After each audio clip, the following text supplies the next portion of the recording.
Meus amigos, bom dia.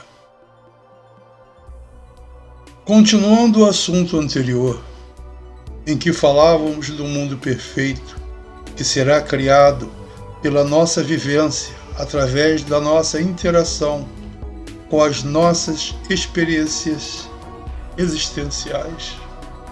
Esse mundo perfeito dentro da Torá chama-se Olam Rabá, ou mundo vindouro, mencionado por Jesus de Nazaré em Mateus 12:32, Marcos 10:30, Lucas 18:30, Lucas 20:35, em Hebreus e outro. Isso para os cristãos. Vejam que quando termina o primeiro capítulo, do versículo 31, abre aspas, e Deus viu tudo o que tinha feito, e eis que era muito bom, e era tarde, e era manhã, o sexto dia. Veja que se todo o caos é bom, tudo aquilo que tinha acontecido no segundo versículo era bom, significa que ele estava satisfeito com isso. Significa que tudo aquilo estava programado. Certo? Ou seja, estava programado, porque o segundo versículo está acontecendo hoje.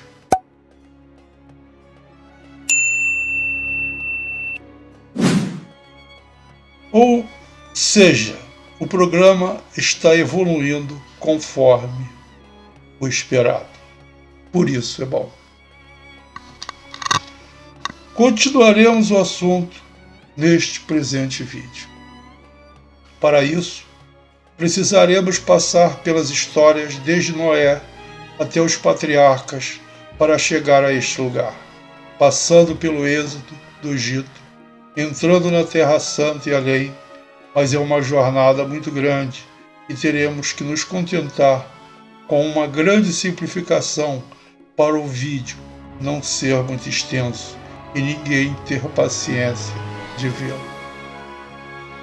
Vamos nos contentar com os filhos de Noé, com Shem e Eber, de onde saem as raízes dos semitas, os hebreus, indo diretamente a Isaac e o nascimento de Jacó e Esaú, as raízes de Israel. No segundo capítulo começa o Shabat, o sétimo dia. O sábado é derivada da raiz da palavra Sheva, 7. De sua raiz temos Shavot, ver, observut, repouso, folga. Na mesma raiz, cessar, terminar, descansar, repetir, arrepender, arrepender-se, converter.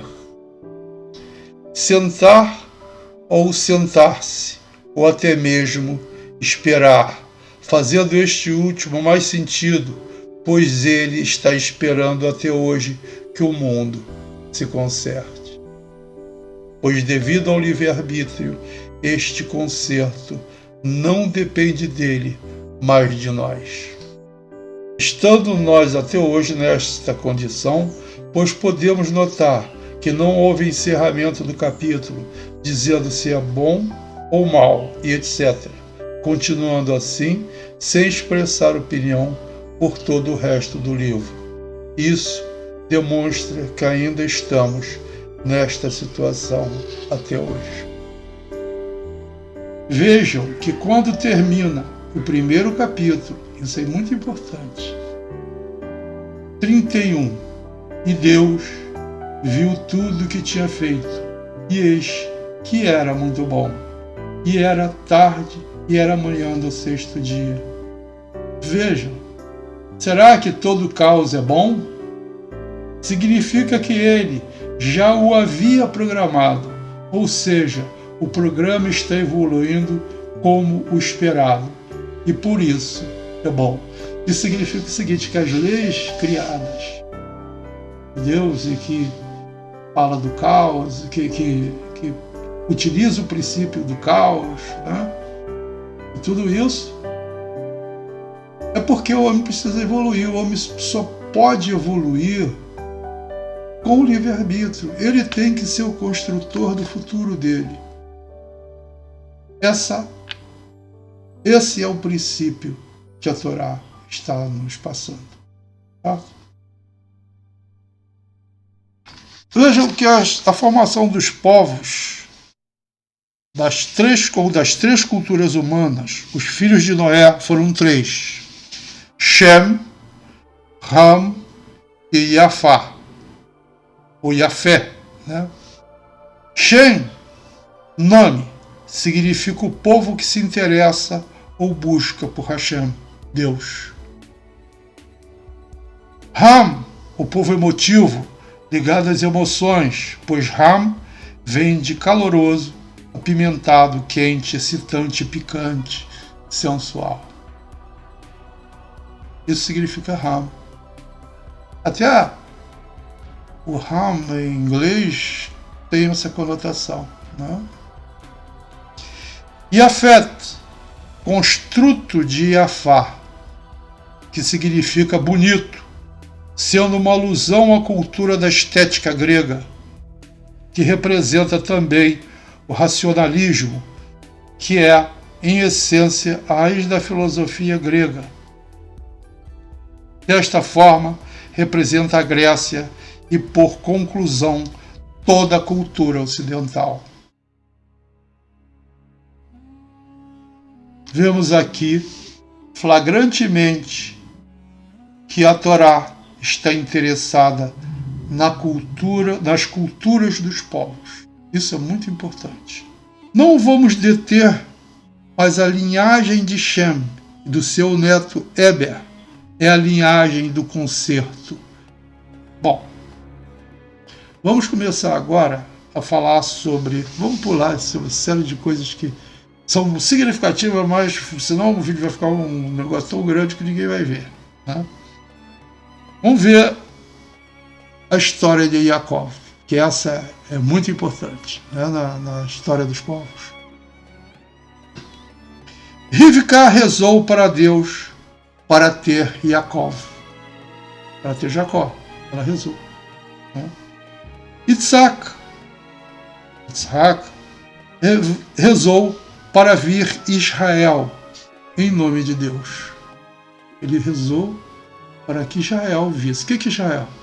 Israel é o embrião dessa terra do futuro, certo? Quando Rivka ficou grávida, observou que havia um movimento anormal em seu ventre e foi perguntar a Deus, conforme o Midrash. O que significa perguntar a Deus? O Midrash nos conta que ela foi na academia de Shem e Eber, este último bisneto de Shem, que eram profetas. Eles responderam-lhe: 2 nações hão no seu ventre, e 2 povos se dividirão das tuas entranhas. E um povo será mais forte que o outro, e o mais velho servirá o mais moço. Na verdade, se alternarão nesse poder. É importante notar o frisar de 2 nações, e não 2 filhos, 2 crianças, 2 homens, ou etc. Isso é muito importante. É importante notar que Rivka sabia que os 2 jamais estariam juntos, que lutariam entre si e que se separariam logo após deixar o seu útero. Isso foi informado somente a Rivka. Yitzhak não sabia disso. Na verdade, os 2 brigavam pela herança dos dois mundos, conforme dito por Rashi. Yaakov, na verdade, já tinha o Olam Havá, o mundo vindouro, e Esaú já tinha o Olam Hazé, este mundo. Quando eles nasceram, Esaú nasceu primeiro e depois nasceu Yaakov. O que significa Esaú? Esaú, o nome dele, significava peludo, porque ele era todo envolto em pelos. Mas também a palavra Esaú vem da raiz Esaú, vem também a palavra já feito, acabado, certo? Que não se desenvolveu com o tempo. Não Mussar. Também um animal, por este, nasce praticamente já feito. Por outro lado, a metáfora do animal é completa, pois vive nos campos e gosta de caçar, conforme a história de Esaú. Por isso, é no aspecto individual do homem, normalmente chamado na literatura da Torá como Nefesh Habahamit, ou alma animal.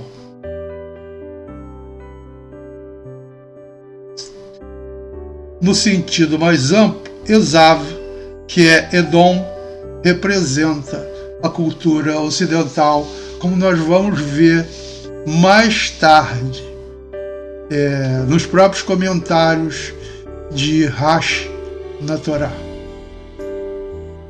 Rashi, depois eu vou explicar, foi um comentarista do século XI. Tá? E essa observação é muito importante.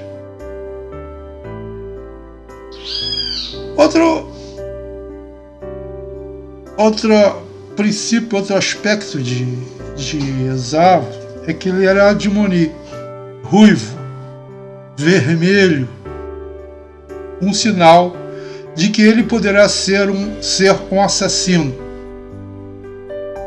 conforme dito pelo Rashi, em outro comentário. Que veio, todos esses comentários do Rashi têm as origens, são ou o Midrash, ou o Talmud, ou uma Bíblia que foi traduzida, a Torá que foi traduzida para o aramaico, né? Que depois eu vou discutir mais tarde, e é muito rica em informações, né? Que depois eu vou comentar isso mais tarde. Admoni, ruivo, vermelho, um sinal de que ele poderá ser um assassino, conforme Rashi, ou derramador de sangue. Pode ser entendido também como ligado à vida. Quer dizer, o sangue é a vida. Pois a vida é sangue, conforme a própria Torá. É importante lembrar que Davi Hamelech, ou Davi o rei, também foi chamado de Admoni, ruivo, vermelho, mas não era mau, mas também derramou muito sangue, sendo exatamente por isso que houve o impedimento de ele construir o Beit HaMikdash, a casa do santo, o templo de Jerusalém, deixando esta missão para o seu filho Salomão, pois as suas mãos estavam sujas de sangue. Convém lembrar que aos 13 anos, no Bar Mitzvah, a maioridade religiosa, não havia diferença entre os dois irmãos. A partir daí, houve a diferenciação e aos 15 anos, quando ele voltou do campo cansado, seu irmão estava fazendo um cozinhado de lentilhas e Esaú pediu para ele que lhe desse um pouco, pediu que o alimentasse, um ato simbólico, pois o tzadik alimenta o mundo. Neste dia, havia morrido Abraão. No episódio do prato de lentilhas, Esaú chegou cansado. Ele perguntou a Jacó por que ele estava cozinhando aquilo e descobriu que havia morrido aquele sábio, seu avô Abraão. Ele perguntou: nos diz o Midrash, até nele chega o decreto da justiça? As mitzvot não lhe valeram de nada? Até mesmo para um tzadik, não existe vida após a morte? Não existe ressurreição? Essa foi a gota d'água e ele se voltou ao materialismo. Daí ele virou um rachá, malvado. Principalmente, como nos conta a Guemará do Talmud, que ele cometeu neste episódio o seu primeiro pecado. Matou um homem, Nimrod. O segundo pecado, ele fez relações proibidas. O terceiro pecado, ele renegou a ressurreição dos mortos. E o quarto é que ele renegou a Deus. E o quinto, ele desprezou a progenitura. Esaú, conforme Rashi, evidentemente conforme o Midrash, desde os 15 aos 40 anos, parecia um porco. Esaú fazia promiscuidade. Esaú caçava mulheres de seus maridos, ia para o campo violentar mulheres, estuprava mulheres até casadas. Estamos falando de promiscuidade, traição e estupro. Totalmente indigno para pertencer à linhagem de Israel. Vejam a descendência de Esaú com os comentários de Rashi, que demonstra claramente que todos os seus descendentes eram promíscuos, inclusive entre mães e filhos, lembrando muito a vida em Roma, principalmente da nobreza, onde não havia nenhuma ética moral. Tem casos de que ele é irmão e pai ao mesmo tempo, né? É estranho, quer dizer, a promiscuidade era tanta que ele tinha relações com a mãe a ponto de ter filhos, né? Como nos gregos, os romanos era assim, né? Era uma bagunça generalizada. Agora, vamos ver algumas propriedades de Esaú. Ele era um Ish Sadé, um homem do campo. O que é Sadé? O campo de trabalho, o campo da vida, né? A serpente era a mais astuta dos animais do campo. Isso é importante. Por outro lado, Esaú odeia Sadé. Conhece o campo, sabe articular, é um articulador. Isso leva a ser um rei. É chamado Harishon, o primeiro, pois ele sabia caçar, sabia administrar, sabia trazer desenvolvimento ao mundo.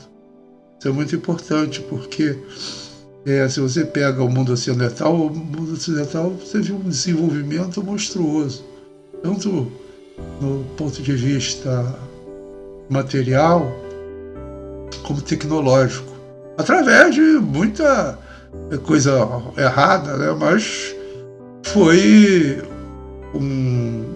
os feitos foram muito grandes. Por exemplo, as tecnologias, tudo que foi feito no mundo até hoje foi a cultura ocidental que fez, né?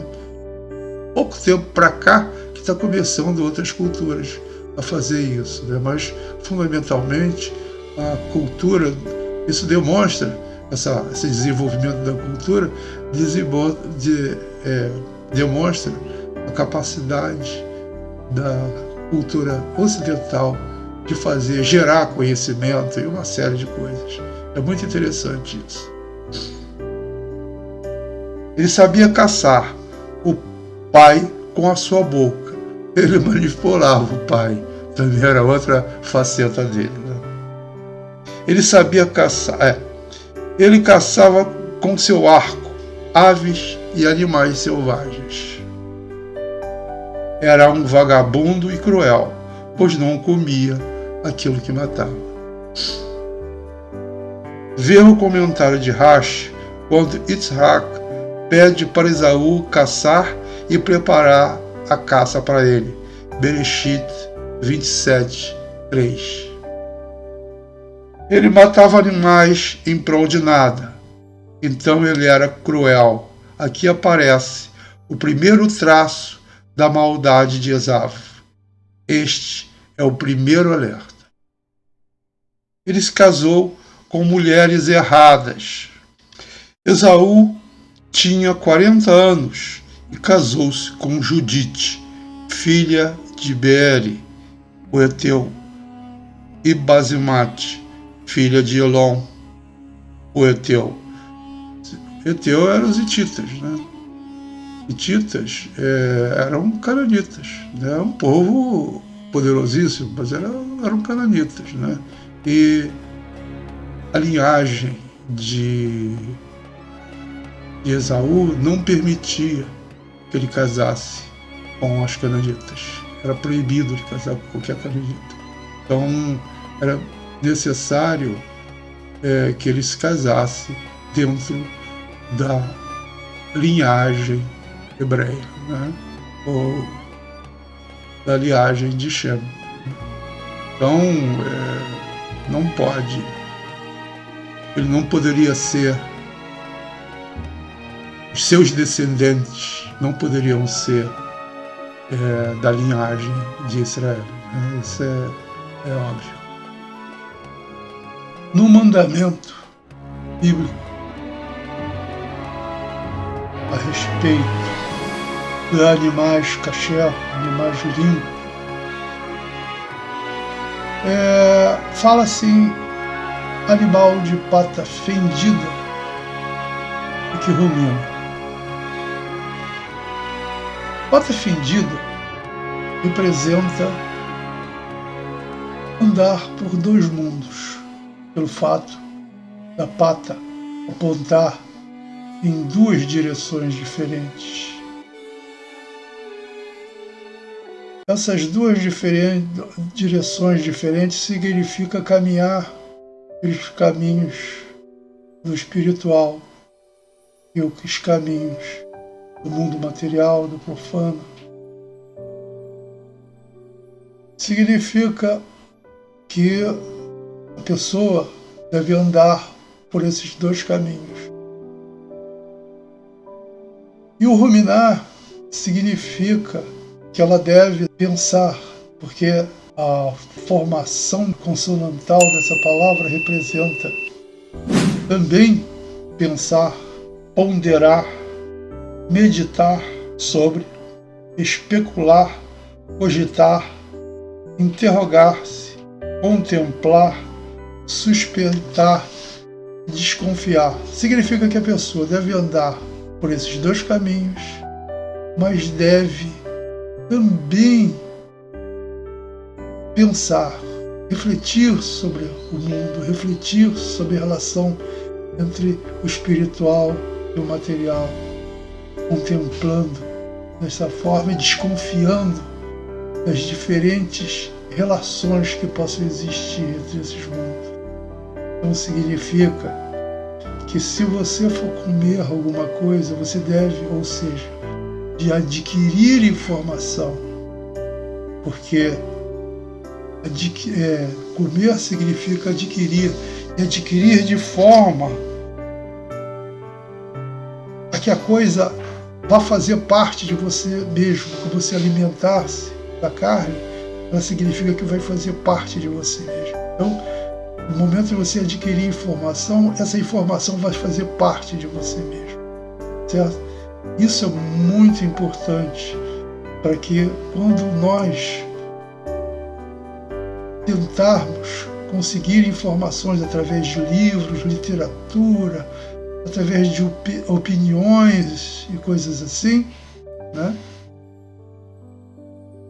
O façamos de pessoas que vejam o mundo dessa forma, quer dizer, ande pelo mundo espiritual e material e pensem, contemplem o mundo. Qual animal que não rumina, mas tem pés fendidos? O porco. Por isso é que não se pode. Não é que se não possa comer carne de porco, mas que esse porco é utilizado como metáfora para isso. Certo? Mostrando só as patas fendidas, não significa que ele seja kasher, ele seja puro, limpo, certo? Ele pode ter as patas fendidas, mas não ruminar, que é o caso do porco. O porco não rumina, por isso que não, na cultura da Torá, o animal de pata fendida, nota que esse animal de pata fendida está entre aspas, certo? Ele não pode ser comido, tá? Esse casamento de Esaú com as mulheres cananitas demonstra uma total incapacidade de Esaú de articular a sua própria vida. Apesar de ser um articulador, de ser um homem do campo, na sua vida particular, a sua vida particular era uma total bagunça, né? Porque, veja bem, isso denota os problemas com as grandes civilizações. O que acontece? Quando uma civilização atinge o seu nível mais alto, né, o seu pico, ela, muitas vezes, quer dizer, na maioria das vezes, o momento de maior corrupção, né? E a corrupção, essa corrupção de destruir povos, de mentir, uma série de coisas, faz com que isso passe a ser uma coisa natural. Isso passa a ser uma coisa natural dentro de casa, ou seja, dentro da própria nação. E tudo é articulado em função, passa a ser articulado em função de corrupção, onde, evidentemente, a maior parte da corrupção é para se ganhar dinheiro, certo? Essa daí é sempre a raiz de tudo, é dinheiro.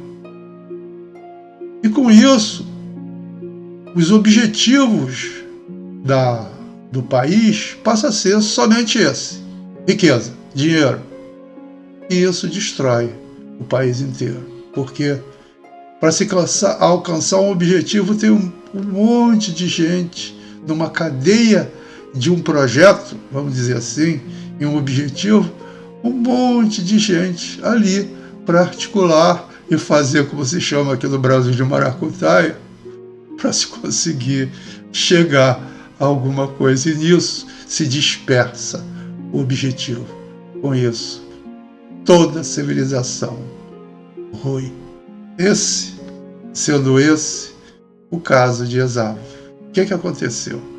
Ele foi se casando por aí, né, com mulheres cananitas e tal, e com isso ele perdeu a sua própria progenitura, né? Então, isso demonstra, isso é uma demonstração em parte do que acontece com as civilizações. Mas vamos deixar isso um pouco para mais tarde, onde nós vamos analisar isso com um critério um pouco maior, tá? E aí vamos saber exatamente o que acontece com isso.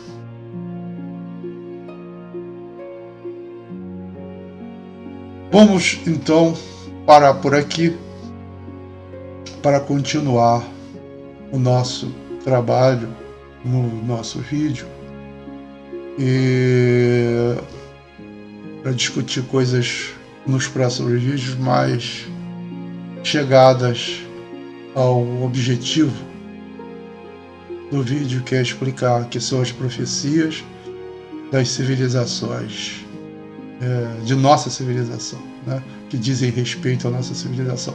Isso está muito claro nelas. Está muito claro que, inclusive, quando se fala da descendência de Esaú, se chega a Roma, né? Roma, os primeiros reis de Roma foram descendentes de Esaú. E esse é o ponto alto. Isso está em muitos lugares, inclusive o próprio Flávio Joséfos fala disso, né?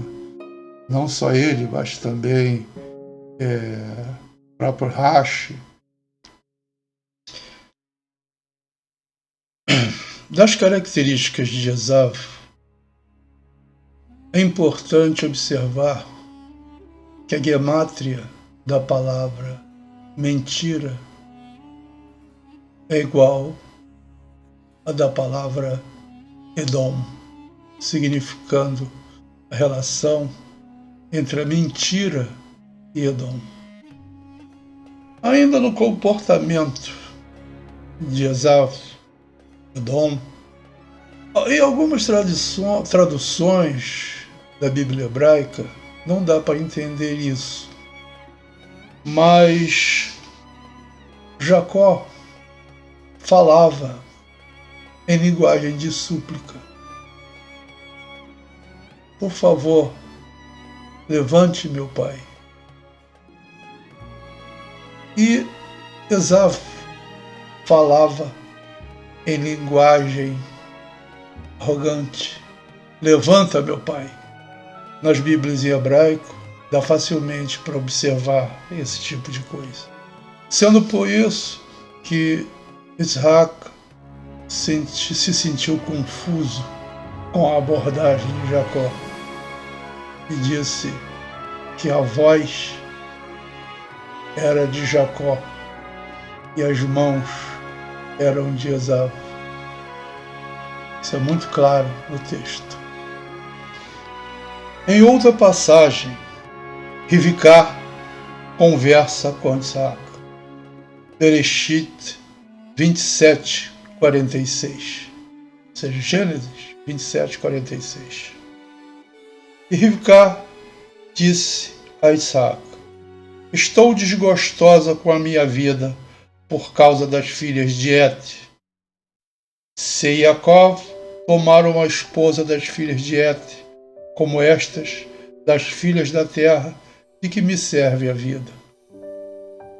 Depois falou Isaac com Jacó, e Isaac chamou Jacó, e o abençoou, e ordenou-lhe, e disse-lhe: você não tomará uma esposa das filhas de Canaã. Levanta-te, vai a Padã Aram, a casa de Betuel, pai de tua mãe, e toma de lá uma mulher das filhas de Lavá. Tá bom?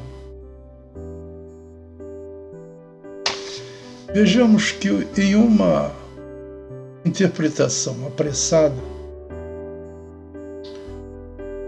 supõe-se que Isaac tenha dado a bênção correta a Esaú. Mas vejam que a bênção de Esaú, que estaria Isaac dando a Esaú, enganado por Jacó, não foi bem assim. A bênção foi uma bênção superficial, que falava somente em coisas materiais. Não falava na descendência, nem nas bênçãos de Abraão, não falavam em herança da terra, em absolutamente coisa nenhuma. Se desejarem, vão lá e vejam isso. Agora, vamos ver a bênção que ele deu a Jacó, quando ele sabia que Jacó era Jacó, certo? E que o Todo-Poderoso te abençoe e te faça frutificar e te multiplique, e você se tornará uma assembleia de povos.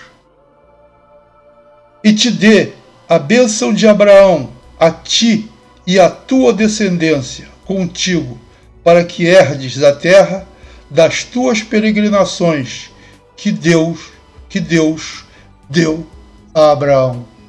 Fica claro que aí ele realmente deu a herança de Abraão, ou seja, ele foi um continuador da semente de Israel, certo?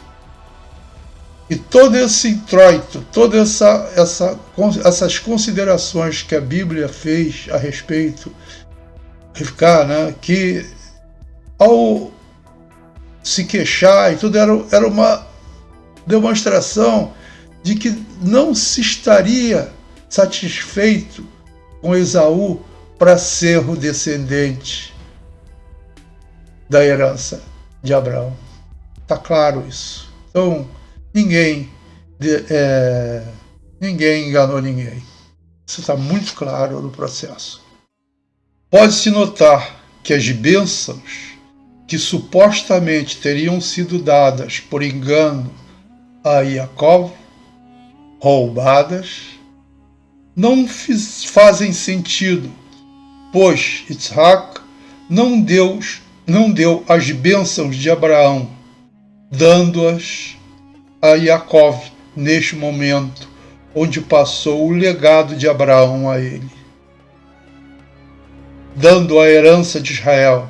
Com isso, a alegação de que Isaac teria sido enganado não procede, inclusive porque este era um tzadik e sábio e não combina com essa condição de poder ser enganado desta forma, sendo essa opinião ofensiva a Jacó, do meu ponto de vista, é claro. Continuando, Isaac enviou Jacó, e ele foi para Padar Aram, para Lavã, filho de Betuel, o arameu, irmão de Rivca, mãe de Jacó e Esaú. E Esaú viu que as filhas de Canaã estavam desagradando ao seu pai, Isaac. Então Esaú foi a Ismael e tomou por esposa Maalate, filha de Ismael, filho de Abraão, irmão de Nebaiote, além de suas outras esposas. Veja aqui que a coisa se manteve do mesmo jeito. Quando Esaú foi procurar Ismael, apesar de ser filho de Abraão, ele não era digno de ser uma continuidade da semente de Israel, principalmente porque a mulher que ele escolheu, a mulher que Esaú escolheu, filha de Ismael, não era descendente da linhagem era descendente da linhagem de Abraão, um homem, mas não era descendente de uma mulher que pertencesse à semente dos hebreus. Então, continuou do mesmo jeito. Apesar de ele casar com uma filha, uma descendente de Abraão, ela não era descendente hebreia pelo lado feminino. Jacó passou a ser herdeiro da herança do povo hebreu, o embrião de Eretz Israel, a civilização perfeita do futuro, o Olam Rabá, o mundo vindouro. Meu comentário aqui, eu vou expressar o comentário. Como com 63 anos, Esav é chamado por Yitzhak para receber as brachot, sendo isso completamente inconsistente. Aqui, todo o contexto apresentado pela Torá evidencia que ela nos quer mostrar que a troca de primogenitura era necessária. O princípio importante de Isaac, quando sente o perfume de Jacó, sente o Gan Eden. E quando entra Esav, ele vê o Gehinom, inferno, comentário de Rashi na Torá, proveniente do Midrash. Ele sente Jacó com o perfume do Gan Eden, do Jardim do Éden. E quando entra Esav, ele vê o Gehinom, o inferno. Isso significa muito. Existem comentários que dizem que a cegueira de Isaac foi causada pela maldade de Esav. Outras, pelo incenso utilizado pelas esposas de Esav. Outros comentários falam que quando Isaac saía de casa, por exemplo, para o mercado, as pessoas comentavam: lá vai o pai daquele perverso. Um comentário de Rashi é que Isaac ficou cego para que Jacó pudesse pegar a primogenitura. O importante é saber que Deus havia arquitetado para que tudo acontecesse desta maneira, ou seja, a interferência de Rivká e de Isaac cego e etc. Era Pessah. Isaac nasceu em Pessah. Apesar de não ter acontecido Pessah ainda, era no mesmo dia o início da primavera em Canaã. Antes, Israel e Jacó mais Esav, ou seja, os dois juntos. Então, Esav, ele saiu fora da primogenitura, né? Ele saiu fora da herança de Israel, né? Então, Jacó foi obrigado a acumular as duas funções, né? Então, Jacó alcança a condição de Israel em 4 etapas. A primeira, Jacó compra a progenitura. A segunda, ele vai pegar a brachá, a bênção, material para ele. A terceira é que ele vai se casar com a esposa de Esav, Léa. E a quarta é quando ele vai ganhar do anjo de Esav. Jacó, segundo o Midrash, vivia nos lugares arrumados, nas tendas. Agora, com o fracasso e perdição de Esav, Jacó terá que assumir as duas funções, a de Esav e a sua própria, e terá que assumir as habilidades do campo. Mas, nos episódios das brachot, das bênçãos, que foram dadas a Jacó e a Esav, em Bereshit, Gênesis 27, 34, ao ouvir as palavras de seu pai, Esav soltou um grande e amargo clamor e disse a seu pai: abençoe-me também, ó meu pai. E ele disse: seu irmão veio com astúcia e tomou sua bênção. No comentário de Rashi, proveniente do Targum Onkelos e do Midrash. Conforme o comentário de Rashi, baseado no Targum Onkelos, A palavra astúcia significava inteligência ou sabedoria. Ele fala disso que no Onkelos, que a palavra aí ficava próxima à palavra que representa a palavra sabedoria. Vejamos o comentário de Rashi neste versículo da Torá do Beit Rabat, pode ser visto no card aí em cima, que fala Chorma em cima, veja à direita, Chorma, que significa sabedoria. Bom, agora, o que significa? Eu sempre falo Targum Onkelos, o que significa Targum Onkelos? Vamos ver isso aqui. Targum Onkelos, ou Onkelos, hebraico, Onkelos, é o principal Targum aramaico israelita, tradução. Foi feita a tradução do hebraico para o aramaico. Aceito como um texto autoritário, traduzido dos 5 livros de Moisés e pensado ter sido escrito no início do século II da Era Comum.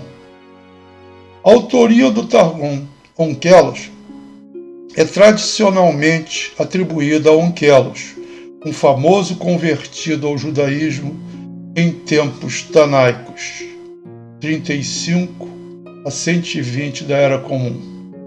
De acordo com o Talmud, o conteúdo essencial do Targum Onkelos já era conhecido na época de Esdras, ou Esdra, em hebraico, o escriba, imediatamente após o exílio babilônico.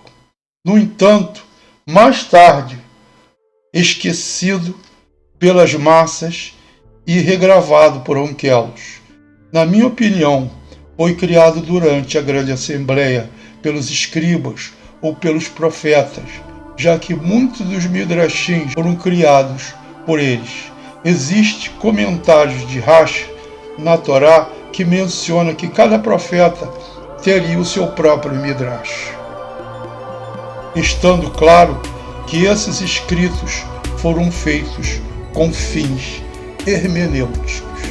Era para traduzir no futuro aquilo que estava escrito na Torá, certo? Fazer a hermenêutica da Torá. Era essa a finalidade não só dos midrashim, mas também da própria Targum. E veja um dado interessante, que Onkelos era sobrinho de Tito, o general e imperador romano que queimou o templo de Jerusalém, o Beit HaMikdash, certo? Isso está explicado no Talmud. No episódio da Abraha de Esav, o fato de Isaac estremeceu é explicado como uma expressão de perplexidade.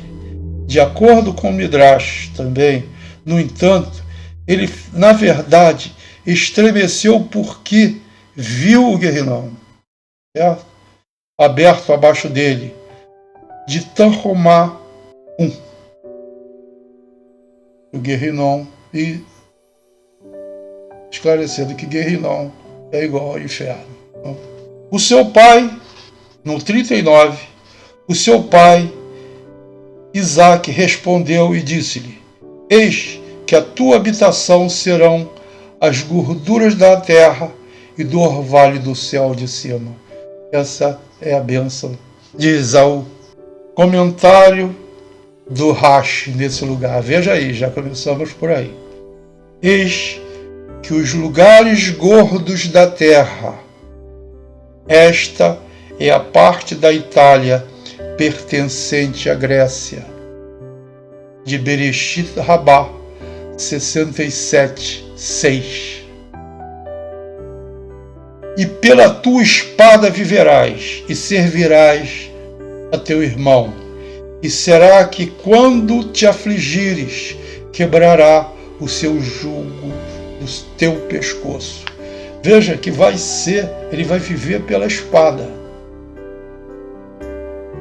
O fato de não só de fazer guerras e vender armas e fazer tudo isso é uma atividade de Esaú. Já começamos a entender do que estamos falando, né?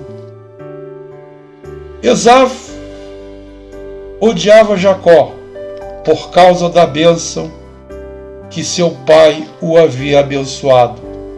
Esaú disse a si mesmo: aproximam-se os dias de luto por meu pai, então matarei meu irmão Jacó.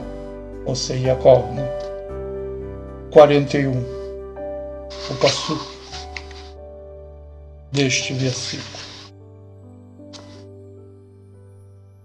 Então, a partir daí, o objetivo de Esaú seria destruir Jacó.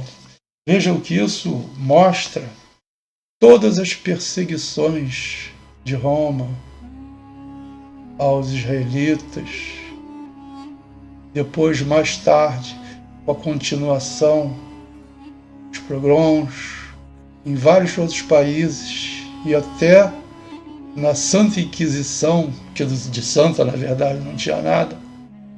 A Santa Inquisição perseguiu os judeus também na Europa.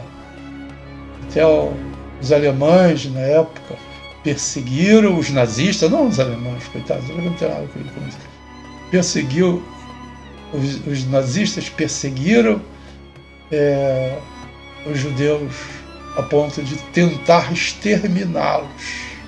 Veja que isso tudo está de acordo com esse princípio, que o objetivo de Esaú seria destruir Jacó. Ou seja, Esaú odeia Jacó. Esse é o princípio. Vamos agora ver quem foi Rash, né? Quem foi Rash? Shlomo Yitzhak, hebraico Shlomo Yitzhak, né? Shlomo Yitzhak. 22 de fevereiro de 1040 a 13 de julho de 1105. Foi hoje geralmente conhecido pela sigla Rash. Foi rabino francês medieval e autor de comentários abrangentes sobre o Talmud e comentários sobre a Bíblia hebraica, o Tanar. Aclamado por sua capacidade de apresentar o significado básico do texto, o significado do pshat do texto, né? De forma concisa e lúcida, Rashi atrai tanto estudiosos quanto estudantes iniciantes, e suas obras continuam sendo uma peça central do estudo judaico contemporâneo. Seu comentário sobre o Talmud, que cobre quase todo o Talmud babilônico, um total de 30 dos 39 tratados, inacabado devido à sua morte. Ele morreu antes de terminar os comentários do Talmud. Tá? Ele chegou até o tratado de número 30. Inacabado devido à sua morte. Foi incluído em todas as edições do Talmud, desde a sua primeira impressão por Daniel Bomberg, na década de 1520. Seu comentário sobre o Tanar, especialmente sobre o Humash, 5 livros de Moisés, serve como base para mais de 300 supercomentários que analisam a escolha de linguagem e citações de Rashi, escrita por alguns dos maiores nomes da literatura rabínica.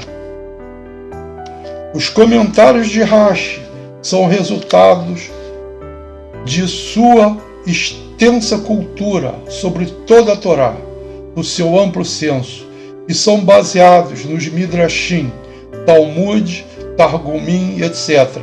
Muitas das vezes podemos, ao ler um comentário de Rashi, ir à sua fonte original e muitas das vezes citadas por ele mesmo, e lá ter um conhecimento mais abrangente daquele assunto em particular.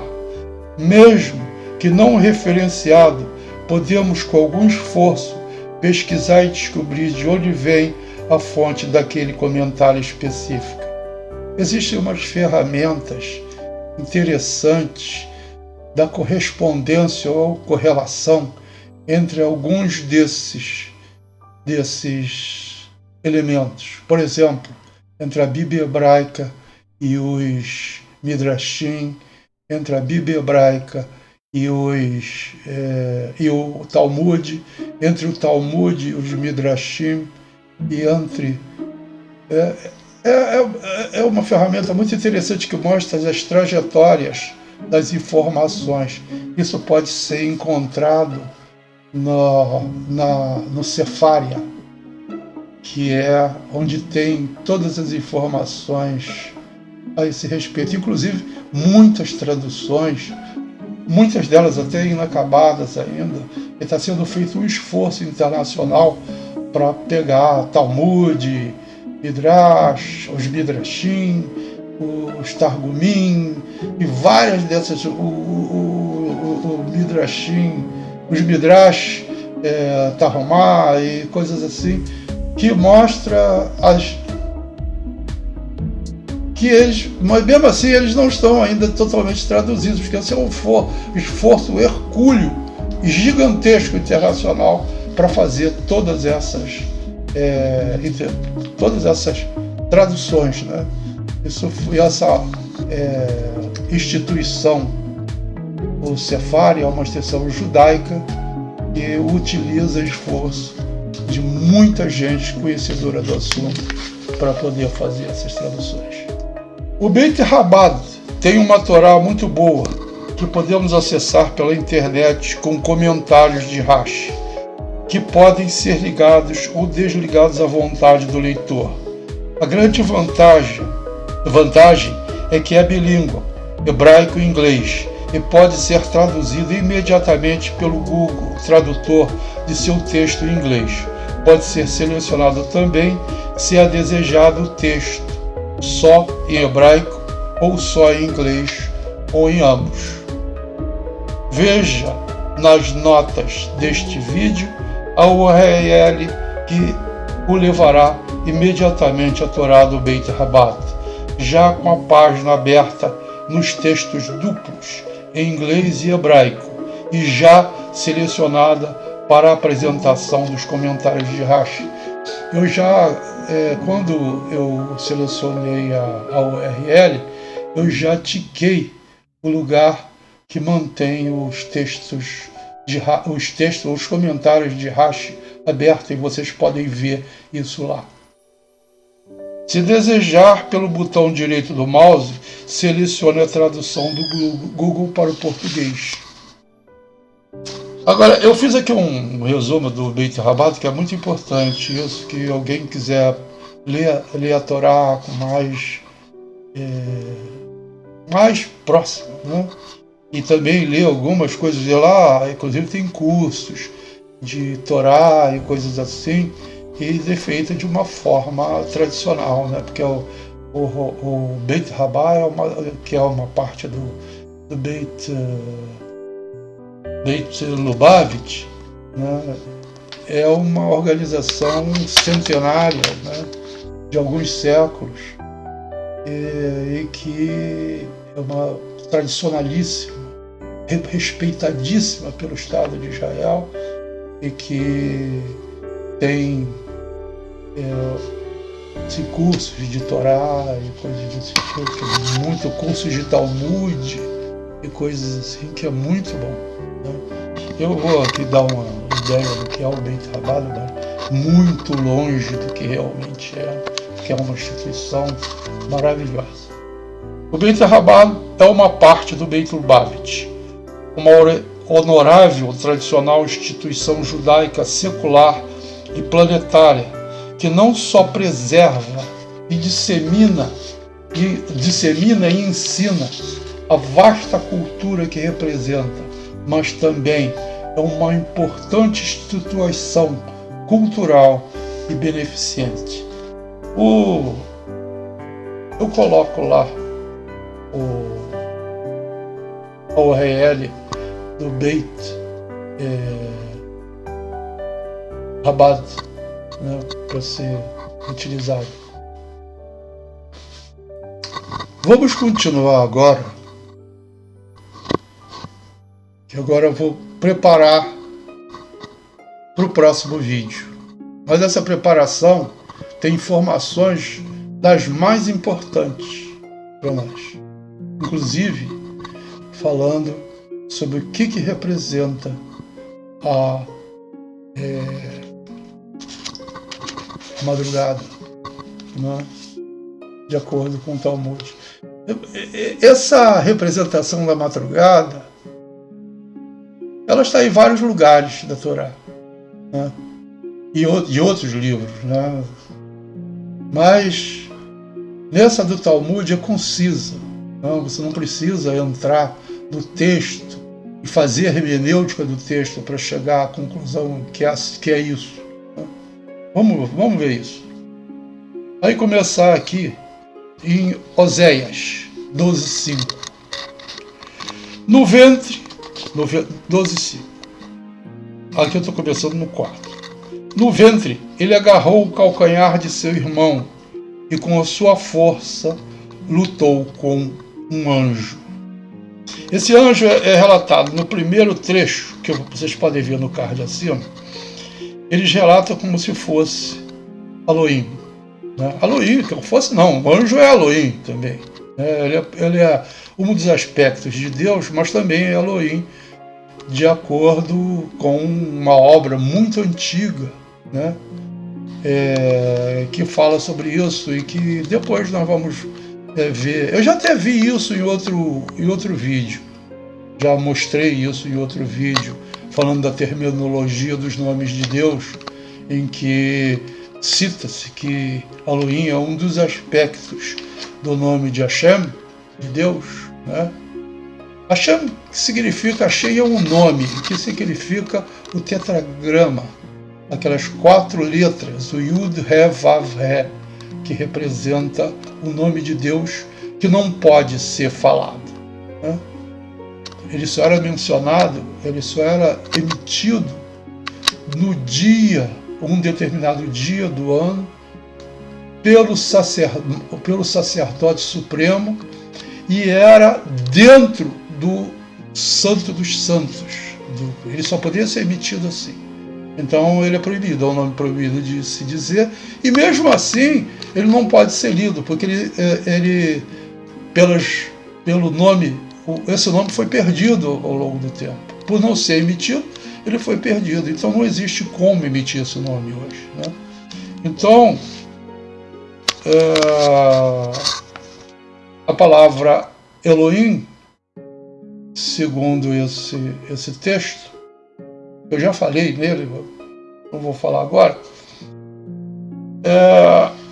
ele fala que o anjo, que Elohim pode ser um anjo também. Ele lutou, aí vamos para o 5. Ele lutou com um anjo e prevaleceu, e este chorou e suplicou-lhe. Em Betel ele o encontrará, e ali falará conosco, né? Já no segundo trecho, né, ele já fala Al-Malach, que é a segunda palavra da direita para a esquerda, aí também no card em cima do segundo trecho, que é um anjo. Malach é um anjo. Aí o anjo, na verdade, esse anjo que está se referindo esse texto, né, que está se referindo à luta de Jacó com o anjo, é o Sar de Esaú, o patriarca também, o patriarca do povo de Edom. Sar significa ministro, príncipe e etc. Isso representa a cultura de um povo, representa o subconsciente da cultura de um povo, ou identidade de cada povo. Então, esse sábio é encarado como o arcanjo de Esaú, que